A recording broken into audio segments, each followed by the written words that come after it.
Okay mga kamatis, mga kaibigan, welcome back to the continuation of the ano ba to, yung sa Bestling College. Talagang naglabas na naman sila ng bagong statement, kaso in Tagalog siya. Ito yan, and I did try to translate it gamit ang ChatGPT, and ito yung lumabas. Okay, so basahin lang natin. Ano lang to eh, parang fair reporting lang ba yung ginagawa ko. Kumbaga, tinitignan ko yung both sides at saka yung initial interpretation ko. Baka may mali doon. Okay lang naman yun eh. Basta ika-clarify natin yung both sides of the story. Pero ano pa rin ako, palakpak pa rin ako dun sa mga students na nakibaka dong kanina lang. Okay, so basahin natin to. And kasi grabe, sunod-sunod yung balita tungkol dito eh. Contrary to the misunderstanding of many regarding the initial statement released by administration, Besling College of the Philippines, the administration does not deny the event took place into Punta Bella, Bataan. Oo nga, well, yun naman nga, tama naman yun. Kasi nga, nangyari naman talaga. Yun. Kaso nga lang, yung event surrounding it, yun yung usapan natin dito. Neither does the administration deny the experience of walking, exhaustion, hunger, and dizziness that some student encounter after that event. Okay, so at least ina-acknowledge nila yung hirap na pinagdaanan ng mga estudyante at hindi nila ini-invalidate yon. Okay, i-clear lang natin yon. Okay, so in fact, the acknowledges these legitimate sentiments of the student who experienced them.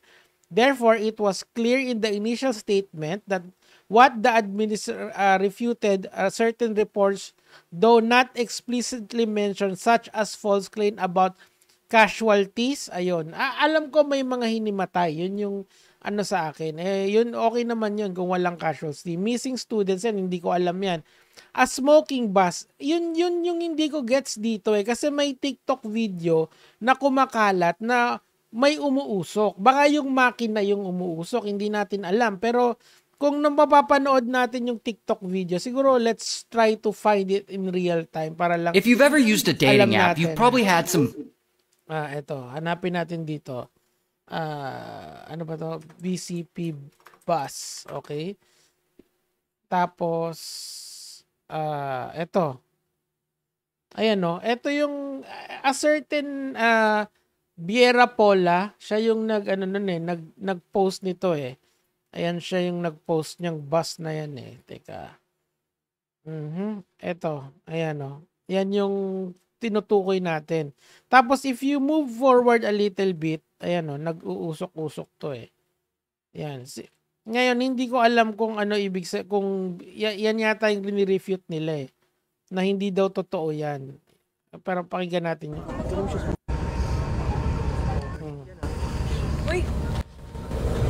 Yan. And if you look at the comment section, mga lods, papakita ko sa inyo para lang aware kayo na this is someone who, speaking of behalf of my fellow students and my own experience, negligence repeats itself. Ayan. So, ayan na, basahin nyo na lang yan.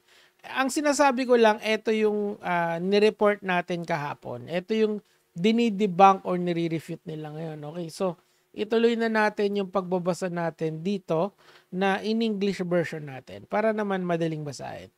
And other fabricated, malicious, and defamatory allegation intended to damage the school reputation. To clarify the initial statement, these are the point that administration refutes, present a fair and accurate. Okay, sure. Sige, sabi ko nga sa inyo, there are two sides of the story and we're here to cover both sides of the story. Pero all the same, I still sympathize with the students na naapektuhan tungkol dito. Before releasing initial statement, the administration ensured that all students who participated on the event January 26, 2025 returned safely home to their families, even though they experienced fatigue and hunger circumstances that in the events of this nature may sometimes be unavoidable. Okay?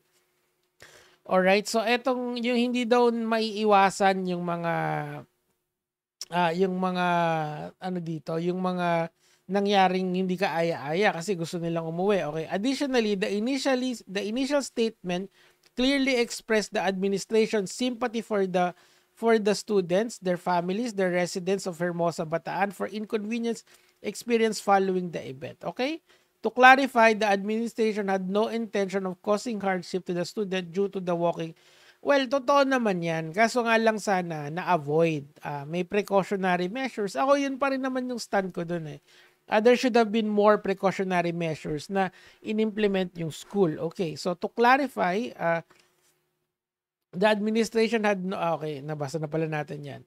That had no cause student due to walking. Prior to the conclusion of the event, the students were informed proper direction, cues, and exit procedures from the concert ground.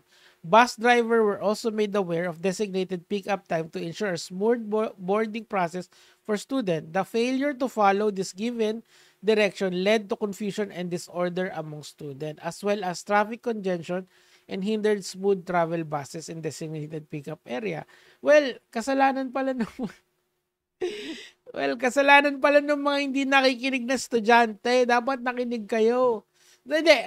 All the same, ganun pa rin. I would have suggested na sana may mga marshals doon na naghe-herald dito sa mga bata na to. Kasi it's a simple matter of that. Furthermore, it should be emphasized that walking was not mandatory for students. Yun nga, pwede kayong hindi maglakad kaso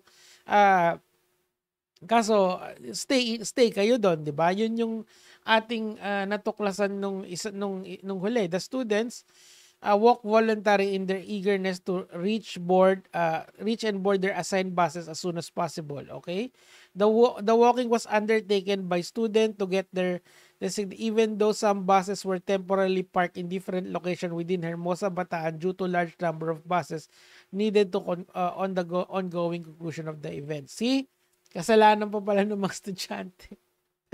Nevertheless, all the students, kasi nga sinabi nga nung school na pwede, okay.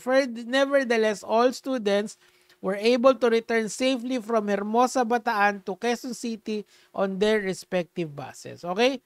Contrary to some interpretation, the administration did not intend to shift blame on the transport service provider.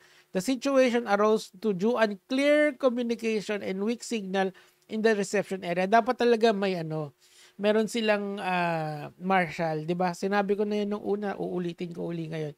Which affected coordination among assigned personnel. Okay? Damihan nyo pa yung mga assigned personnel na yan, kulang yan. This is why the initial statement, the administration sought to understand the root cause of unexpected incidents. In fact, the administration immediately convened with the transport service provider the following day, Monday, January 27, 2025, clarify their obligation based on their signed contract. Okay? Moreover, the initial statement, the administration took full responsibility for what happened and consider it as a learning experience. Yun, Teka, palakpakan natin. Learning experience. Kahit sila din. It's never too late to learn. Okay? Ayan naman. Nag-apologize naman. Apologize to those who were significantly affected, including the city of Quezon due to the incident. We hope to clarify regarding the previous announcement. Okay.